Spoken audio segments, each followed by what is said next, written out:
कई बार कही 1970 के बाद से एक पिछले 50 साल की मूवी बताइएगा जिसमें भगवा वस्त्रधारी को पॉजिटिव रोल में दिखाया गया हो।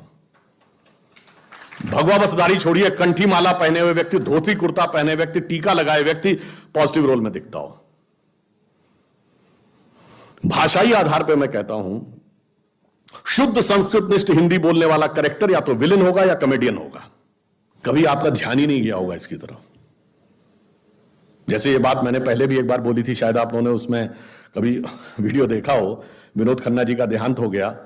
बहुत पुरानी उनकी एक फिल्म थी ना, जिसका गाना था, प्रिय प्राणेश्वरी यदि आप हमें आदेश करें तो प्रेम का हम श्री गणेश करें। इसमें कौन सी हंसने वाली बात थी, मगर उसका पूरा चित्रण एक कॉमेडी के रूप में किया गया। शुद्ध हिंदी बोलना, संस्कृतनिष्ठ भाषा बोलना कॉमेडी का पात्र है। और इब्तिदाई इश्क में हम सारी रात जागे, अल्लाह जाने क्या होगा आगे, ये अच्छा गाना था। अगर हमें टफ इंग्लिश या टफ उर्दू के वर्ड आए तो हम इंफीरियरिटी कॉम्प्लेक्स में आ जाते हैं कि हमें नहीं पता, हमें सीखना चाहिए। और जरा सी शुद्ध हिंदी बोल दी जाए तो हम उसके ऊपर चढ़ जाते हैं। क्यों भाई ऐसी शुद्ध हिंदी क्यों बोल रहे हो, साधारण बोलो, हिंदुस्तानी बोलो। ये सब हमारे दिमागों में भरा गया। और ये मैं आपसे कैसे बताना चाहता हूं, इसको कभी आप गौर करिएगा। 57 की मूवी है मदर इंडिया। उसका जो विलेन है कन्हैया लाल, जो फिल्म में सुखी लाला बना है, वो जिस सीन पे नरगिस रेप अटेम्प्ट कर रहा है उससे पहले देवी जी की आरती कर रहा है। 1985 की मूवी है राम तेरी गंगा मैली। उसमें जब वो हीरोइन जाती है और बनारस के घाट पर एक पंडित जी से वो मांगती है मदद, तो उसको घर ले जाते हैं और उस पर रेप का अटेम्प्ट करते हैं और उसके बाद ओम नमः शिवाय बोलते हैं। 2010 की मूवी है दबंग, जिसका विलेन है छेदी सिंह। वो जब चुलबुल पांडे को मारने का हुक्म देता है तो उससे पहले हनुमान जी की मूर्ति के सामने दंड बैठक कर रहा है। कभी आपने सोचा कि एजेंडा क्या था और कैसे हमारे सबकॉन्शियस माइंड में भरा जा रहा है और कैसे हमारे ऊपर इंपोज कर दिया जाता है। और भाषा से अंतर क्या पड़ता है। जैसे आप सब ने ये बात सुनी होगी, everything is fair in love and war, सुना है ना। और इसका जब अनुवाद करते हैं तो जंग और इश्क में सब कुछ जायज है। एक इंग्लिश है, एक उर्दू है, पर किसी संस्कृत, हिंदी या भारतीय भाषा में आपने सुना है कि युद्ध और प्रेम में सब कुछ उचित है? कभी नहीं सुना होगा, क्योंकि हमारी संस्कृति में उचित नहीं है। युद्ध का एक धर्म है और प्रेम का एक समर्पण है। अगर आप ये कह देंगे जो कहते थे everything is fair and love and वार, तो वहां आतंकवाद भी होने लगा, क्योंकि फिर वो भी जायज है। और जो कहते हैं कि लव में सब कुछ जायज है, तो फिर एसिड भी फेंका जाने लगा। इसलिए जब आप भाषा छोड़ते हैं तो आप वो संस्कृति छोड़ते हैं और वो आपके मानस पर कैसा प्रभाव डालती है आपको पता ही नहीं लगता। इसीलिए मैं कहता हूं, फिल्मों में पहले उर्दू मिक्स हिंदी बोलता था कोई नायक, अब जो है इंग्लिश मिक्स हिंदी बोलने लगा। तो रावण कई प्रकार से आ रहा है, वो लेफ्ट लिबरल बन के भी आ रहा है और वो बन के, और देखिए कितनी मजेदार बात है, महिला एक्टिविस्ट जो लेफ्ट लिबरल थी, जो मिनी स्कर्ट पहनने को लेकर तो बहुत आक्रामक हो जाती थी और वही हिजाब के साथ खड़ी थी, बुर्के के साथ। मतलब इससे बड़ा आप डाइकोटोमी ऑफ द कैरेक्टर नहीं देख सकते। और इतना ही नहीं, वो ट्रिपल तलाक और हलाला के भी पक्ष में खड़ी हुई थी। इससे ज्यादा आप मजाक क्या समझ सकते हैं कि इसका मतलब उनका किसी भी प्रकार से कोई लेना देना नहीं था किसी भी चीज से, केवल उनको एक धर्म संस्कृति के बारे में बात करे वो करनी थी। इसलिए मैं कहता हूं, उस रावण को समझिए भली भांति और उसका प्रतिकार करने के लिए सूक्ष्म दृष्टि देखिए और अपनी लक्ष्मण की मर्यादा रेखा न लांघिए, क्योंकि रावण आजकल जानते किस रूप में आ रहा है कि वेश वाणी तत्व दर्शन। कभी बैंकॉक में जाइए तो जो थाईलैंड के राजा का पुराना महल दिखाया जाता है, उसके चारों तरफ 256 गरुड़ बने हैं। और गाइड से पूछिए गरुड़ क्यों बने हैं, तो कहता है in our culture king is considered as incarnation of Hindu god Vishnu and since Garuda is the vehicle of Vishnu, so entire palace is designed in such a way as if it is situated on the back of Garuda. आप बताइए, ये हमारा विस्तार। और इतना ही नहीं है, space में हम इस धरती तक सीमित नहीं है। हम वो पहली संस्कृति हैं जिसने तारों की भाषा दुनिया को सिखाई, जिसने नक्षत्रों को संज्ञा दी, जिसने आकाश से गंगा निकाली और जिसने सागर पर सेतु बनाया। मैं तो यह भी पूछना चाहता हूं मेरे भाई, जिन लोगों को लगता हो कि यह कल्पना है, वैसे तो वो आपके अज्ञान के कारण कल्पना लगती, जैसे बहुत सी चीजें विज्ञान की आज से 100-150 साल पहले कल्पना लगती थी, पर उनसे पूछ लो कि भाई ऐसी कल्पना भी तुम क्यों नहीं कर पाए? उसके लिए भी तो इतनी विराट दृष्टि चाहिए कि आप आकाश गंगा तक सोच सकें। तो इससे आप समझिए कि स्पेस में हमारा विस्तार कहां तक था। अब टाइम पे आई गणित की जो खोज है, वैसे तो बहुत सारी चीजें थी जो अंग्रेजों के आने के बाद छुपा दी गई, क्वाड्रेटिक इक्वेशन हो, अलजेब्रा हो, ट्रिग्नोमेट्री हो, ये सारी चीजें। मगर एक ऐसी चीज है जो कमोबेश सभी लोग मानते हैं, चलो ये तो मान ही लेते हैं कि भारत ने दिया। वो क्या था? शून्य। अब कहा जाता शून्य किसने दिया? आर्यभट्ट ने खोजा। अरे भाई आर्यभट्ट ने खोजा नहीं, आर्यभट्ट की किताब में पहली बार तुमको लिखा हुआ मिला। अगर आर्यभट्ट ने शून्य खोजा तो बौद्ध मत में शून्यवाद का सिद्धांत कहां से आया? वो तो आर्यभट्ट से पहले के थे। और ये बताइए कौरवों की 18 अक्षौणी सेना से लेके भगवान राम की जन्म कुंडली बन रही थी, वो बगैर शून्य के बन रही थी। वास्तविकता यह है कि शून्य वेदों से निकला और वो इस बात को स्वीकार करने को तैयार नहीं होते थे कि धर्म ग्रंथ से निकलता है, इसलिए उनको छटपटाहट थी, इसलिए वो कहने का प्रयास करते हैं किसी और ने निकाला था। और समस्या क्या है? हमारे यहां तो भगवान राम की जो कुंडली निकली है वो जब नासा के प्लैनेटोरियम सॉफ्टवेयर में डाली गई तो 7114 समथिंग बीसी की डेट निकल आई। अब बताइए, वैसे तो मैं नहीं मानता कि वो डेट सही है, उसके अंदर नक्षत्रों का कैलकुलेशन किया जाए तो बहुत पीछे आएगा, परंतु बताइए उन लोगों ने हमको समझा दिया कि हम अवैज्ञानिक हैं और हम अंधविश्वासी हैं, जिनमें किसी एक के यहां लिखा है कि धरती चपटी है और एक के में लिखा धरती के चारों तरफ सूरज घूमता है।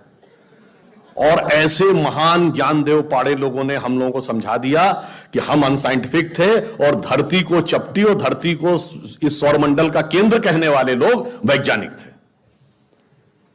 आज भी जब सूर्य ग्रहण या चंद्र ग्रहण होता है, आप नासा की ऑब्जर्वेटरी बताती है ना, 1950 से पहले नासा नहीं था। आप जाके पूछिए गांव में कोने में बैठे हुए किसी पंडित से, कहिए पंडित जी पंचांग में देख के बताओ सूर्य ग्रहण कब है, और जो वो हमारा पंचांग बताता है और जो नासा की ऑब्जर्वेटरी बताती है, कभी उसमें दिन तो छोड़िए घंटे और मिनट का भी अंतर देखा है? हमारा तो कैलकुलेशन 5500 साल से एज इट इज चला रहा है, और उसके बाद उन्होंने हमें बताया कि हम अवैज्ञानिक हैं।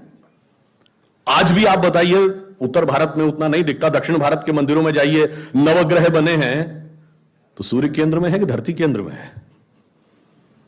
सूर्य के 7 किरणें होती हैं, 7 घोड़े सूर्य के बने कि नहीं मंदिरों में? अब बताइए, ऐसा हमारे दिमागों में भर दिया जाता है। हम सब ने, हम लोगों ने भी विज्ञान में पढ़ा कि सबसे पहले 9 ग्रहों की खोज किसने की? केपलर ने। Kepler's law of planetary motion. हम सब ने, जिसने फिजिक्स पढ़ी होगी 10वीं 11वीं 12वीं में, कभी न कभी Kepler's law of planetary motion पढ़े होंगे कि केपलर ने सबसे पहले बताया कि 9 ग्रह होते हैं। अब ये बताइए, इधर जब हम पूजा करते हैं तो पंडित जी हाथ में जल ले क्या बोलते हैं? ब्रह्मा मुरारी त्रिपुरांतकारी भानु शशि भूमि सुतो बुधश्च और गुरुश्च शुक्रः शनि राहु केतु सर्वे ग्रहा शांति करो भवन्तु। अब ये 9 ग्रहों के नाम केपलर बताए थे कि पंडित जी बताए हैं? और हजारों साल से बता रहे हैं। और उसमें मजे की बात यह है कि मंगल के लिए भूमि सुत यानी भूमि का बेटा, धरती का बेटा शब्द है। या अब जाके साइंस ने यह कन्फर्म किया है कुछ समय पहले कि एक थ्योरी है कि कभी एक जमाने में बहुत बड़ा एस्टेरॉयड टकराया था कि धरती से, और धरती का एक टुकड़ा अलग हो गया था, वही टुकड़ा बाद में मंगल बन गया। और भूमि सुत हमारे यहां लिखा हुआ, मंगल के पर्यायवाची में भूमि नंदन भूमि सुत जैसे शब्द है। अब आप देखिए क्या वैज्ञानिकता है और कैसे उसको इसमें सम्मिलित किया गया। मैंने क्यों बताया? हमारे यहां विज्ञान और धर्म इस कदर एक मत है कि ये उनकी बुद्धि परप्लेक्स हो जाती है कि कैसे हो सकता है। अब मैं शून्य पे आता हूं। हमने शून्य खोजा, मगर महत्वपूर्ण बात है हमने शून्य क्यों खोजा? हम शून्य खोजने में सफल क्यों हुए और वो क्यों नहीं सफल हो पाए? बड़ी बड़ी दुनिया की civilisation, Chinese civilisation, Mesopotamian, Babylonian, Egypt की सिविलाइजेशन, ग्रीस की civilisation, Roman empire, Turkish empire, Inca, Maya, Aztec, कोई जरूर नहीं खोज पाया। उसका कारण यह है कि जो भी विज्ञान के विद्यार्थी हैं वो शून्य का महत्व समझते हैं। किसी संख्या को आप जितने से डिवाइड करते हैं, x डिवाइडेड बाई n, जो उसका रिजल्टेंट होता है, जैसे आप n की वैल्यू कम करते चले जाते हैं रिजल्टेंट बढ़ता जाता है। यानी किसी संख्या को x बटे 20 से x बटे 10 का मान ज्यादा होगा, x बटे 5 उससे ज्यादा होगा, x बटे 4, 3, 2, और जब x डिवाइडेड बाई 1 होगा तो क्या होगा, x हो जाएगा। इसका मीनिंग जानते क्या है? अब मैं आपको बताता हूं ये किस ढंग से हमारे व्यवहारिक जीवन और चेतना का हिस्सा था। आप लोग कभी ये सोचिए कि आपको जीवन में क्या अच्छा लगता है और अच्छा लगना क्या है। मैं बिल्कुल साइंटिफिक एक्सप्लेनेशन की बात कर रहा हूं कि सबसे बड़ी साइंटिफिक खोज 21वीं सदी की जो यूरोप की सन लेबोरेटरी में हुई है, जो हिग्स बोसॉन है, जिसे नॉर्मल भाषा में गॉड पार्टिकल कहते हैं, उसकी लॉबी में जाइए तो तांडव करते हुए शिव की मूर्ति लगी है, नटराज की वह मूर्ति जो तंजावुर में प्राप्त हुई थी। और उसके नीचे ऑस्ट्रियन साइंटिस्ट फिट्जे कैपरा का कोट लिखा हुआ है, जिसने बड़ी फेमस किताब लिखी थी द ताओ ऑफ फिजिक्स। अगर आप लोगों ने वो सुना, इस किताब का नाम सुना हो, उसमें वो कहता है क्यों लगी है वहां पे भगवान शिव की मूर्ति। उसने कहा because the परपीचुअल creation and destruction of universe is like the cosmic dance of Shiva. Ram काव्य के रचयिता महर्षि वाल्मीकि थे, और आज वाल्मीकि समाज किस कैटेगरी में माना जाता है? शेड्यूल कास्ट में। और हमने कहा रावण क्या था? ब्राह्मण। तो फैक्ट यह है कि ब्राह्मणिकल नैरेटिव रावण के साथ है और दलित नैरेटिव राम के साथ है, जो है उसका उल्टा समझाने की कोशिश कर रहे हैं। अब इसके बाद वो चुप हो गए। देखिए जो सत्य है और उसको कैसे पलटने का प्रयास किया जाता है। महर्षि वेदव्यास ने महाभारत लिखी। महर्षि वेदव्यास की माता मछुआरिन थी। यह समुदाय कुछ राज्यों में अति पिछड़े में है, कुछ राज्यों में 80 में है। वेद व्यास अष्टादश पुराण उन्होंने लिखे। महर्षि वाल्मीकि जिन्होंने पूरी राम कथा लिखी, only the ancient cosmological calculations of Hindus matches with the modern scientific calculations because they went to the billions. और आज हम मानते हैं कि 4.5 बिलियन ईयर है अर्थ की आयु, 1.97 बिलियन हमारे यहां मानी गई। कार्ल सेगन कहता others were not able to even reach 100,000 and Hindus have calculated up to billions. तो अब ये एक वैज्ञानिक कह रहा है कि हमारा टाइम में कितना लंबा व्याप है और स्पेस में कितना लंबा व्याप है। तो आपको यह समझना चाहिए कि जिसे हम सांस्कृतिक राष्ट्रवाद कहते हैं वो कितना गहरा और गंभीर है। अब मैं आपसे कभी पूछूं कि दुनिया में सभी धर्म संस्कृतियां दावा करती हैं कि हमारे पास बिल्कुल अलग विचार है, हमने बड़ा अच्छा विचार दिया है। अगर हम आपसे पूछें कि हमारी संस्कृति में ऐसा क्या है जो दूसरे में नहीं है, बहुत से लोग कहेंगे साहब उसमें बड़ा सदाचरण की बात कही गई, नैतिकता की बात कही गई। तो लोग कहेंगे ठीक है भाई, दूसरी जगह भी कही गई, शायद कोई फॉलो करता है या नहीं करता। पर मैं अगर आपसे पूछूं कि वो चीज बताइए जो हमारे यहां लिखी और दूसरी जगह लिखी ही नहीं है, वो क्या है? आप सबने नाम सुना होगा Vedic mathematics. Have you ever heard of mathematics as a part of religious text? ये सिर्फ हमारे यहां है। गणित धार्मिक पुस्तक का हिस्सा है। Ayurveda medical science, it is globally accepted as a structured medical science, by name itself is a part of Vedas.